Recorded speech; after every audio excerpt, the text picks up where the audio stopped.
একটা পরকীয়া আর সব ধ্বংস। একটা বাচ্চার ভবিষ্যৎ, একটা বাচ্চার জীবন, একটা বাচ্চার স্নেহ সব ধ্বংস।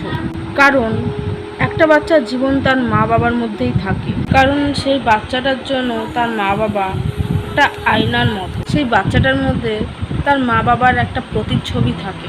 পরকীয়া খুব ছোট একটা শব্দ, কিন্তু এটা একটা এমন শব্দ, এমন বিষাক্ত শব্দ যে এই শব্দটা আমাদের মতন কিছু ছেলে মেয়ের একসাথে 100টা ছেলে মেয়ের জীবন একবারে ধ্বংস করে দিতে পারে। শুধু নামেই মা বাবারা তাদের জীবনে থেকে যায়। তাই সবাই মিলে পরকীয়ার বিরুদ্ধে আওয়াজ ওঠায়। বড় ভয়ানক রোগ এটা।